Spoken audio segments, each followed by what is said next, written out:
Hey, can you hear me? I guess, yeah, there are people waving, so I guess it's time to start. You guys have no idea how cool it is to see this many people attending a session like this. When I sent in this abstract, I didn't actually think that I would get this session. And when I did get it, and I was approved to come here, I thought I'm going to get this little tiny room with about 20 guys in it, because that's normally what I see with sessions like this. But it seems like .NET is really growing up, and the developers are actually moving to a point where they care about patterns, they care about how we build things. It's not just about solving a problem, it's now about solving a problem in a good way, and doing it in a way that will work not just today, but actually tomorrow as well. And with this stuff that was announced this morning with vNext of ASP.NET and .NET, we're going to see a lot of the stuff that I'm going to be talking about here, like the dependency injection is going to be a part of the framework at its core. So you're going to see much more of the stuff that I'll be covering here coming into the framework and being a really important part, so you really need to understand that. And also, I kind of know that you guys are here because you care about the subject. And how do I know that? Because my next slide is, who am I? I'm not a big name. I'm not Scott Hanselman, who apparently I think managed to fill this room when he was here. So you must be here because you actually care about what I'm talking about. So let's have a little thing. We're going to be talking about applying solid principles in .NET and C#. The solid principles are just principles. They're not connected to any technology whatsoever. There's no solid framework that you can download or anything like that. It's actually just principles. They're just 5 simple principles. And the goal of today is having a look at each one of those principles and explain what they are, why they're there, and what they'll help you with. So who am I? My name is... I love that picture. I'm never allowed to send it in anywhere else where it's official, so I actually thought when I put it in my slide deck, that's never going to be allowed. They didn't tell me anything about it, so I'm just leaving it there.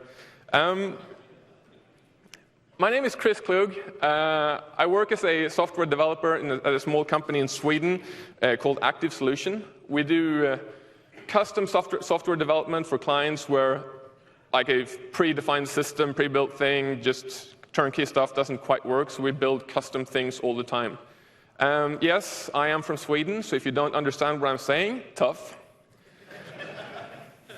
It's just the way it is. And yeah, if you see me roaming the halls and you want to ask anything, just come up to me and ask me whatever you want. I'm available throughout the week. I love to talk to you about anything that's .NET related or kiteboarding or skydiving, whichever. But today, the goal of the talk is to talk about the solid principles. But before I get started, there's something I want to check out. So how many of you have heard about the solid principles? Hands up. OK, keep them up, keep them up. I know we're devs, but you've still got enough muscle to keep your arms up. Sorry. OK, so it's really hard to see, but that's probably 90%, 95% of the people. How many of you can name all the 5 principles? Lost about half of you. OK. There are a few brave ones. And which one of you who've got your hands up want to keep it up and say that I can explain Liskov substitution principle? All 5 rules? Oh, I lost a few hands there. So there are 1 or 2 hands still up here. You guys might want to leave. Just a little hint. But yeah, I'm going to go through it. You'll understand it. And Liskov's, actually, I brought this up. I asked a friend of mine, Miguel Castro, who's actually going to be here later this week to talk about dependency injection. I called him up and I said, can you talk to me a little bit about Liskov's substitution principle? And he said, yes, it's this and this. And I'm like, no, it's not. Yes, it is. No, it's not. We went back and forth, and he said, the way that I explained it, we should just remove it from the solid principles and call it the SOID principles. I'll explain it, and you'll understand it. It's not that complicated. So the presentation today is going to go back and forth between a bunch of slides and a bit of code. I'm sorry, but I'm not going to be coding anything at all. I have a pre-built application, pre-built code, so you won't see me standing here trying to figure out the keyboard. But I want to show you the application that I've got. So I've got this beautiful application. up here in the rag folder. Rag means rough as guts. It means I have just put stuff in there and got it going.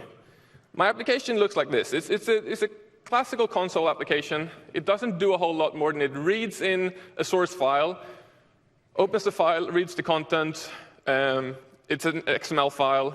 It takes the contents in the XML file, converts it to JSON, and serializes that to disk. It's just a basic content converter.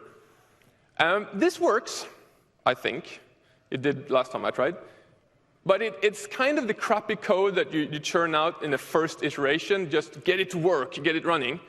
I want to take this code and go through it and put the solid principles in there and start splitting it out and explain one principle at a time, moving from this implementation to a fully fledged sort of solid-based application.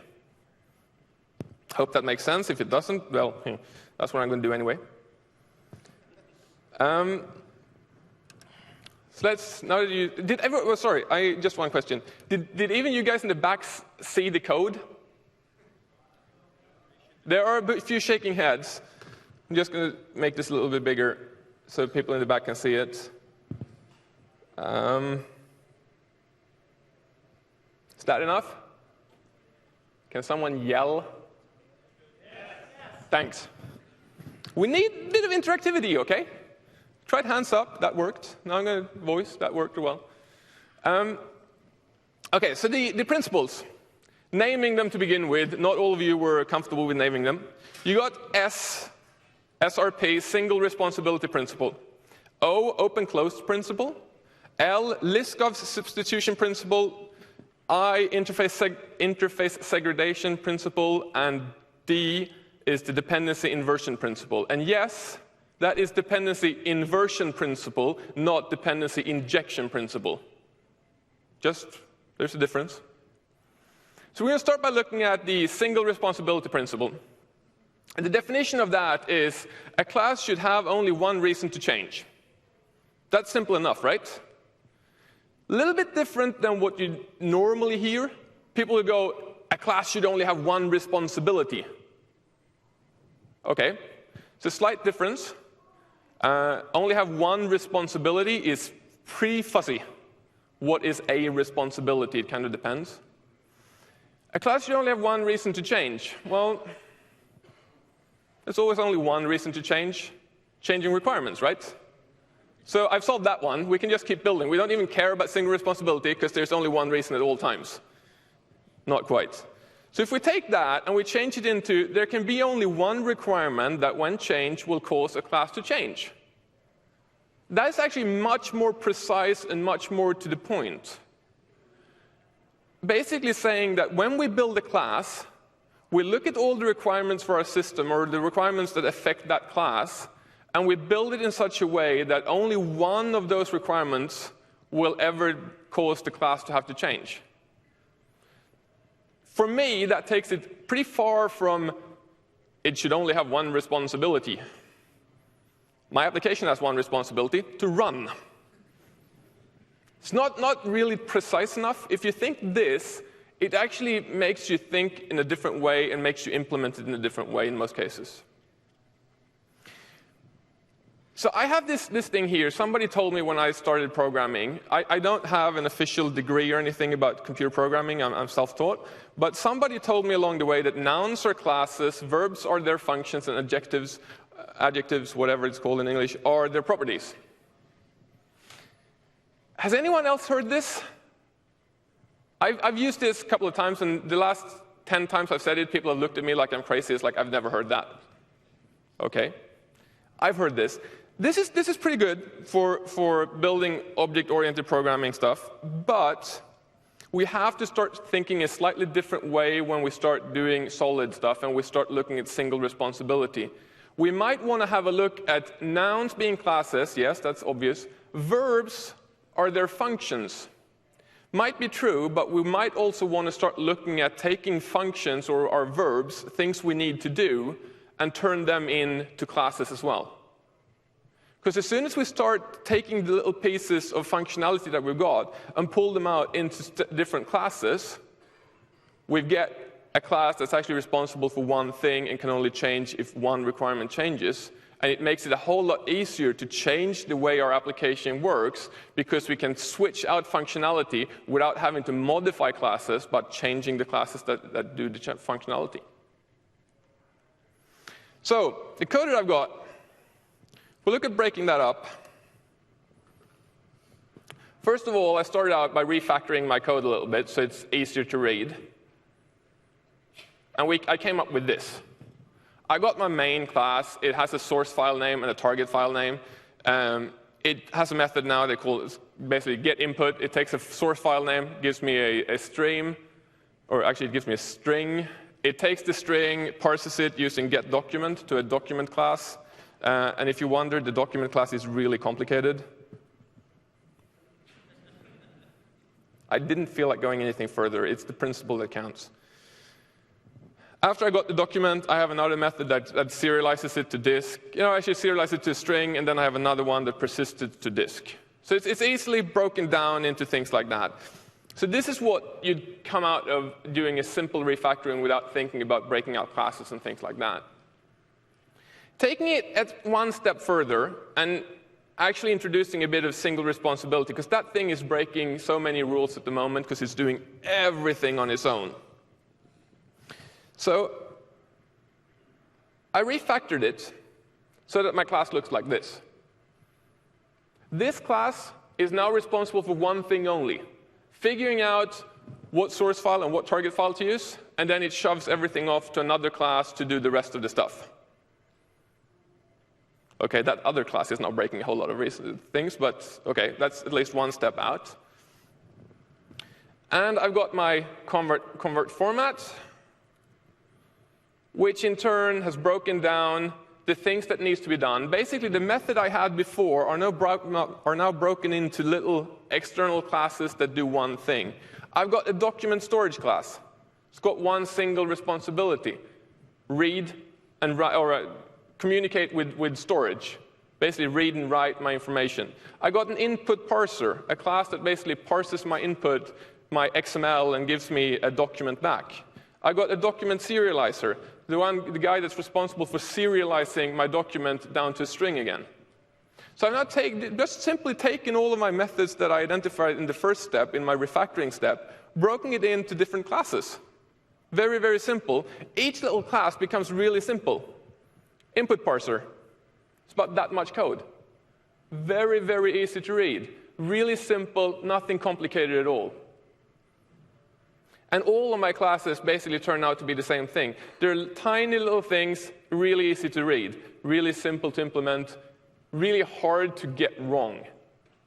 And that's one of the things. We want to make our classes so simple and small that it's hard to actually make a mistake. It's hard to put stuff in there that causes problems.